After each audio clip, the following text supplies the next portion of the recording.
तो शिक्षा विला के YouTube चैनल में मैं एक बार फिर से आप सभी का स्वागत करता हूं। हमारे इस चैनल के माध्यम से हम आपको ऑनलाइन क्लासेस, कंप्लीट कोर्स और कुछ इंपॉर्टेंट MCQs भी प्रोवाइड कराएंगे। MCQ क्वेश्चन के लिए आप हमसे टेलीग्राम ग्रुप में जुड़ सकते हैं। तो दोस्तों चलिए स्टार्ट करते हैं आज का वीडियो। आज की वीडियो में हम पढ़ेंगे बंगाल पर अंग्रेज़ों का आधिपत्य, अंग्रेज और मैसूर के संबंध और सिख और अंग्रेज़ों के बारे में। तो चलिए एक एक करके जानते हैं इनके बारे में। आज सबसे पहला हमारा टॉपिक है बंगाल पर अंग्रेज़ों का आधिपत्य। ओके, मुगल साम्राज्य के अंतर्गत आने वाले प्रांतों में बंगाल सबसे संपन्न राज्य था। और बंगाल पे आधिपत्य कैसे होता है अंग्रेज़ों का, जब 1756 में बंगाल में सिराजुद्दौला नवाब बनता है। उसके बाद अंग्रेज़ों और बंगाल के नवाब सिराजुद्दौला के बीच संघर्ष होता है और उसी संघर्ष का परिणाम प्लासी का युद्ध, जो कि 23 जून 1757 ईस्वी को अंग्रेज़ों के सेनापति रॉबर्ट क्लाइव एवं बंगाल के नवाब सिराजुद्दौला के बीच होता है। ओके, इस युद्ध में पराजय का प्रमुख कारण क्या था कि जो सिराजुद्दौला के एक सेनापति रहते हैं जिनका नाम रहता है मीर जाफ़र, वे इस युद्ध में उनको धोखा देते हैं और अंग्रेज़ों के साथ मिल जाते हैं, जिसके कारण सिराजुद्दौला प्लासी के युद्ध में पराजित हो जाता है।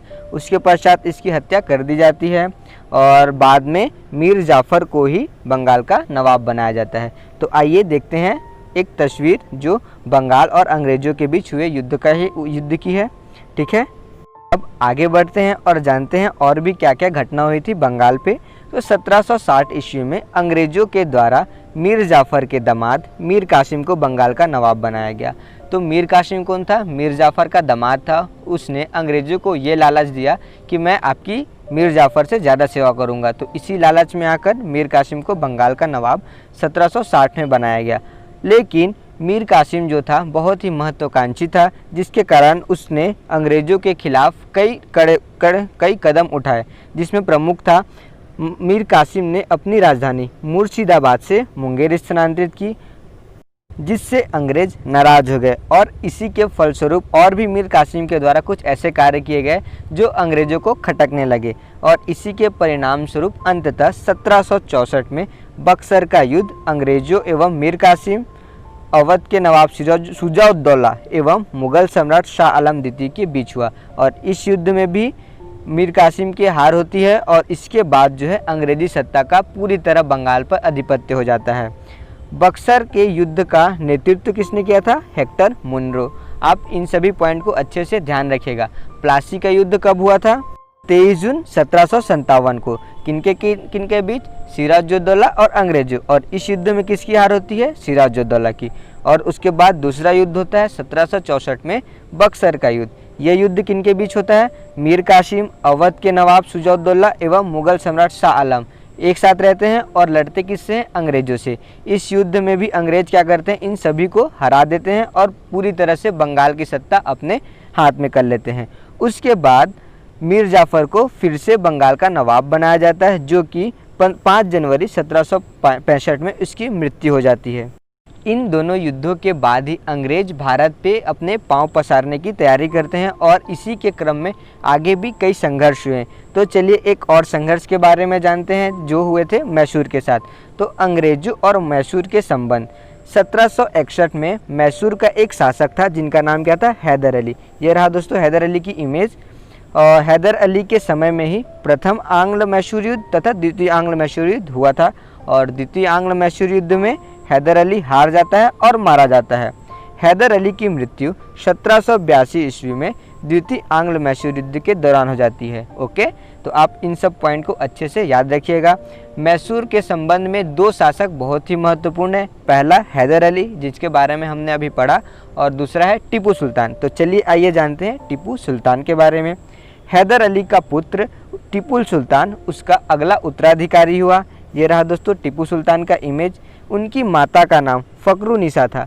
उनकी माता का नाम जो है एग्ज़ाम पॉइंट ऑफ व्यू से इम्पॉर्टेंट है, तो ध्यान रखिएगा इस बात को। टीपू सुल्तान को उनके पिता हैदर अली शेरे मैसूर के खिताब से बुलाते थे। तो एग्ज़ाम में ये क्वेश्चन बहुत बार पूछा जाता है कि शेरे मैसूर किस शासक को कहा जाता है। तो आप इस पॉइंट को अच्छे से ध्यान रख लिएगा। शेरे मैसूर टीपू सुल्तान को कहा जाता है। 1787 ईस्वी में टीपू ने अपनी राजधानी श्रीरंगपट्टनम में पातशाह की उपाधि धारण की। तो ये भी याद रख लिएगा, टीपू सुल्तान की राजधानी क्या थी? श्रीरंगपट्टनम। ये भी कभी कभी आपसे एग्जाम में पूछ लिया करता है। तो चलिए अब देखते हैं अंग्रेजों और मैसूर के शासकों हैदर अली और टीपू सुल्तान के बीच लड़े गए युद्धों के बारे में, जो एग्जाम पॉइंट ऑफ व्यू से बहुत ही महत्वपूर्ण है। जैसे कि प्रथम आंग्ल मैसूर युद्ध जो हुआ था 1757 से 1769 में, इसमें ये युद्ध जो था मद्रास की संधि से विराम होता है। उसके बाद द्वितीय आंग्ल मैसूर युद्ध होता है जो कि 1780 से 1784 ईस्वी तक चलता है। उस समय जो गवर्नर थे वो कौन थे? Warren Hasting. तो आपसे एग्ज़ाम में ये भी पूछा जाता है कि द्वितीय आंग्ल मैसूर युद्ध के समय गवर्नर कौन थे? तो ध्यान रखिएगा, वॉरेन हेस्टिंग। और वो जो युद्ध था किस कारण रुका था? मंगलूर की संधि हुई थी, जिसके पश्चात युद्ध विराम हुआ था।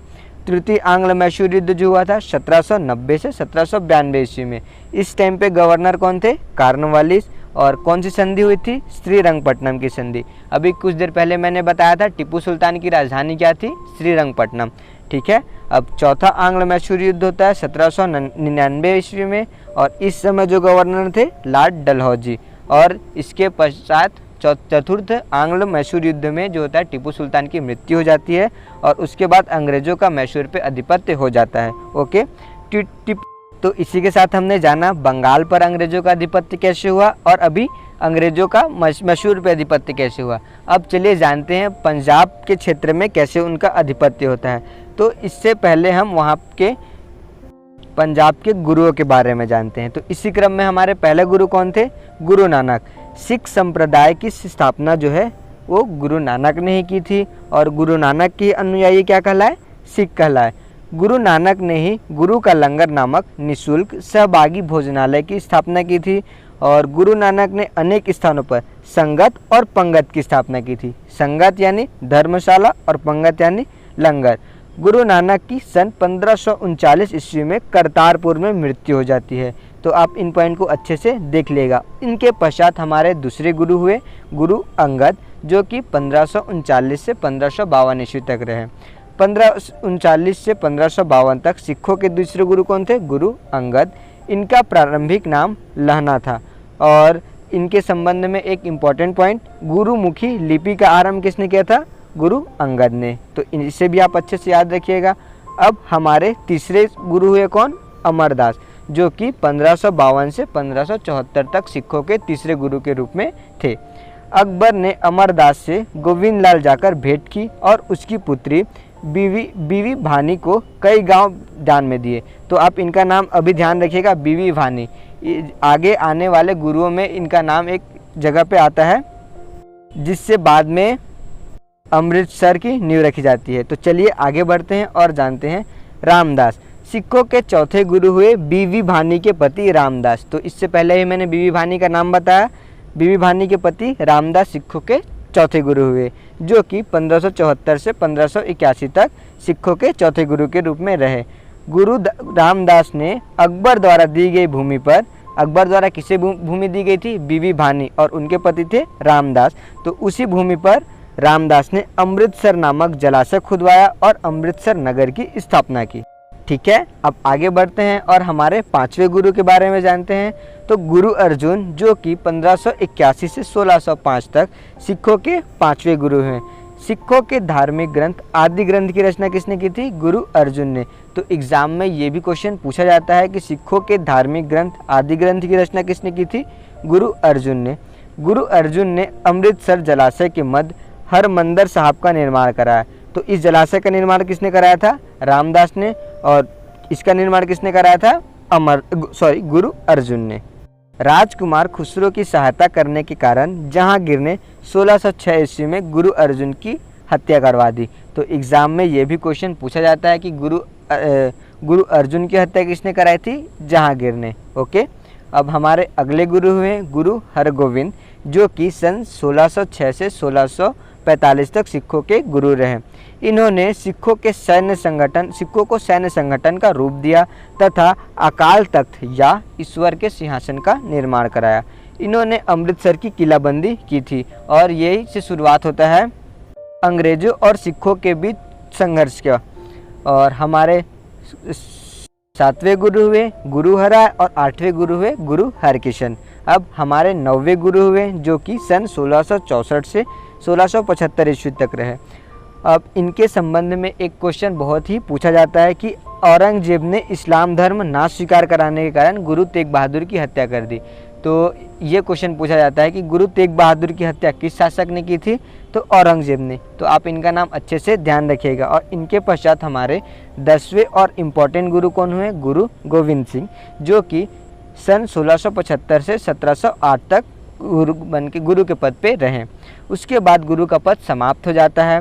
तो सिखों के 10वें और अंतिम गुरु कौन हुए, गुरु गोविंद सिंह। इनका जन्म 1666 ईस्वी में पटना में हुआ। गुरु गोविंद सिंह अपने को सच्चा पातशाह कहते थे। इन्होंने ही सिखों के 5 ककार अनिवार्य किए। 5 ककार में क्या क्या थे, केस, कंघा, कृपाण, कच्छा और कड़ा।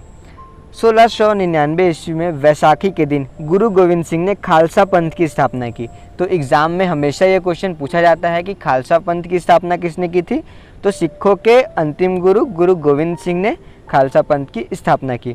और 1708 ईस्वी में गुरु गोविंद की हत्या गुल खां नामक पठान ने कर दी। तो इनका भी नाम एग्जाम पॉइंट ऑफ व्यू से इम्पोर्टेंट है कि गुरु गोविंद सिंह की हत्या किसने की थी, गुल खां नामक पठान ने। गुरु के पद समाप्त होने के बाद पंजाब में कुछ शासक आए जिनके साथ अंग्रेजों के संघर्ष हुए। तो चलिए देखते हैं उन शासकों के बारे में। तो 2 शासक हमारे लिए इम्पोर्टेंट है। पहला जो था बंदा बहादुर और दूसरा रणजीत सिंह। तो आइए एक एक करके देखते हैं इनके बारे में। बंदा बहादुर, इसका उद्देश्य पंजाब में एक सिख राज्य स्थापित करना था। और इसी कारण क्या होता है कि अंग्रेजों और सिखों के बीच संघर्ष जो होता है बढ़ जाता है। और इसी क्रम में इसने एक काम करते हैं कि लोहगढ़ को अपनी राजधानी बनाते हैं। और 1716 ईस्वी में मुगल बादशाह फर्रुखशियर के आदेश पर बंदा सिंह को मौत के घाट उतार दिया गया। अब हमारे दूसरे शासक हुए रणजीत सिंह। ये रही इनकी तस्वीर, जो कि 1798 ईस्वी से 1799 ईस्वी तक लाहौर के शासक बने। तो इनके संबंध में ये क्वेश्चन पूछा जाता है कि रणजीत सिंह कहाँ के शासक थे, लाहौर के। रणजीत सिंह का 4 राज्य सूबों में बांटा था, पेशावर, कश्मीर, मुल्तान एवं लाहौर। और 7 जून 1839 ईस्वी में रणजीत सिंह की मृत्यु हो जाती है। उसके पश्चात अंग्रेजी सत्ता का आधिपत्य पूरे पंजाब में हो जाता है। तो दोस्तों, आज की वीडियो में हमने पढ़ा बंगाल पर अंग्रेजों का आधिपत्य के बारे में, मैसूर पे अंग्रेजों के आधिपत्य के बारे में और अंत में पंजाब पे अंग्रेजों के आधिपत्य के बारे में। तो अगर हमारा वीडियो आपको पसंद आता है तो हमारे चैनल को लाइक करें, शेयर करें और सब्सक्राइब करें। वीडियो की नोटिफिकेशन सबसे पहले पाने के लिए बेल आइकन ज़रूर दबाएं। Thank you.